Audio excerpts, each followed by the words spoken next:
She was one of the most powerful women in Hollywood, a woman who charged $12.5 million per film, graced the covers of the world's most prestigious magazines, and redefined what it meant to be a female star in an industry built by men.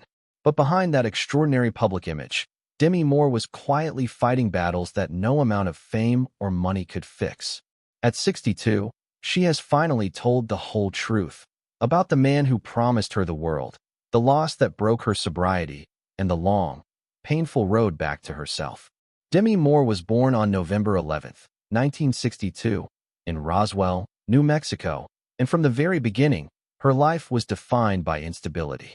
Her biological father left before she was even born, and her mother struggled deeply with the demands of single parenthood. By the time Demi was 14, the family had moved over 30 times, leaving her with no sense of roots, no sense of safety, and no sense of home. The drinking in the household was constant and heavy. Then, at 12 years old, Demi witnessed something that no child should ever have to see: her mother attempting to take her own life. Demi dug pills out of her mother's mouth with her bare hands while her stepfather held her down. In that single terrible moment, her childhood effectively ended. School was its own kind of battlefield. Demi struggled with dyslexia and underwent multiple eye surgeries. By 16, she had dropped out entirely and was living on her own, working modeling jobs and debt collection to survive. At just 17, she married rock musician Freddie Moore, not out of love, but out of a desperate need to escape the chaos of her upbringing. She admitted years later in her memoir that on the night before her wedding, she was on the phone with another man she had met on a movie set. The marriage was over before it began in any meaningful sense, and it lasted only 4 years, though she kept his last name for the rest of her career. Her professional breakthrough came at 19, when she landed a role on the soap opera General Hospital after beating out more than 1,000 other actresses. Earning $750 per episode, she played Jackie Templeton, a strong, driven journalist, a character very different from the weak, passive women who dominated television at the time. Her talent was unmistakable, but so were her personal struggles. She was deep in addiction, partying for days at a time, barely holding herself together. It was director Joel Schumacher who intervened. When he cast her in 1985's St. Elmo's Fire, he gave her an ultimatum: get sober or lose the role. The studio even paid for someone to be with her around the clock throughout filming. Demi chose to fight, and she won, for a while. St. Elmo's Fire launched her into the elite circle of young Hollywood stars known as the Brat Pack. From there, her career moved with astonishing momentum. In 1990, she starred in Ghost alongside Patrick Swayze, a film made on a budget of just $22 million that went on to earn $505 million worldwide.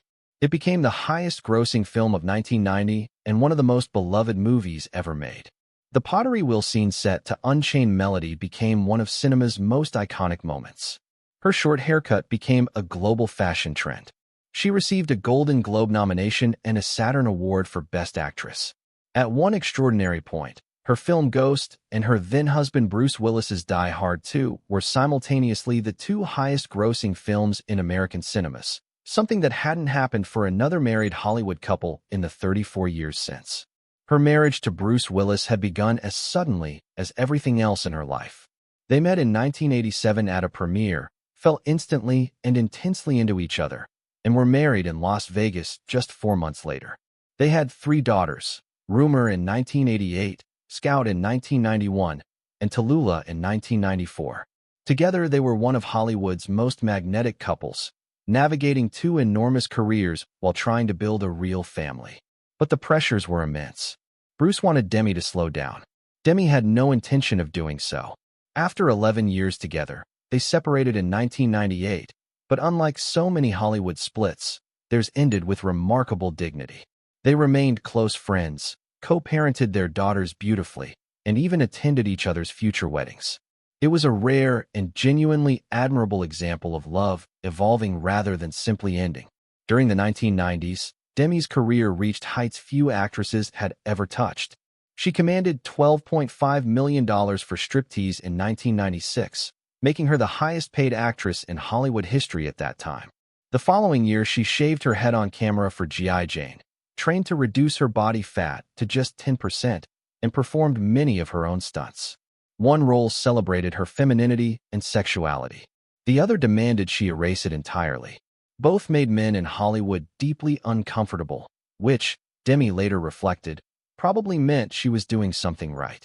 But the relentless scrutiny took a toll, and by the late 1990s, she was quietly struggling with her body image and her sense of self in ways she would not speak about publicly for years. Then, in 2003, everything changed again. Demi Moore was 40 years old, newly single, and healing from her divorce when she met 25-year-old Ashton Kutcher at the New York premiere of Charlie's Angels, Full Throttle. Their connection was electric and immediate. Within 24 hours, they were on an 8-hour phone call. Within 3 weeks, Ashton had met her daughters and her ex-husband.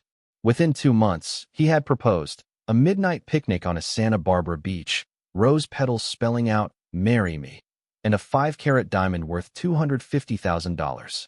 It was wildly romantic, gloriously impulsive, and in many ways, too fast for either of them to truly understand what they were getting into. The media was obsessed. The 15-year age gap became the defining narrative of their relationship. Late-night comedians built entire routines around it. The term cougar entered mainstream conversation largely because of Demi. They handled the mockery with grace and even humor. Demi appeared on Saturday Night Live in old-age makeup, laughing at herself with disarming confidence. They married in September 2005 in a private ceremony at their Beverly Hills home, with Bruce Willis reportedly moved to tears as Demi's daughters read letters to their new stepfather. Ashton gave each girl a Cartier love bracelet. For a time, it genuinely looked like it might work. But heartbreak was waiting. 6 months into their marriage, during a routine checkup on September 23, 2003, Demi and Ashton discovered that their baby girl, whom they had already named Chaplain Ray, had no heartbeat. The loss devastated Demi in ways she could barely articulate. She had been sober for nearly 20 years, but the grief cracked something open inside her. She blamed herself, convinced that occasional drinking and smoking early in the pregnancy had caused the miscarriage. The depression that followed was consuming. She began using alcohol and painkillers to numb the pain, and her weight dropped to a terrifying 98 pounds. They attempted IVF multiple times. Nothing worked. The emotional distance between her and Ashton began to widen, quietly and then rapidly. In desperate attempts to save the marriage, they tried couples counseling, spiritual retreats at the Kabbalah Center, and even a journey to Israel seeking guidance. None of it healed what was breaking underneath. Then came the moment that shattered everything.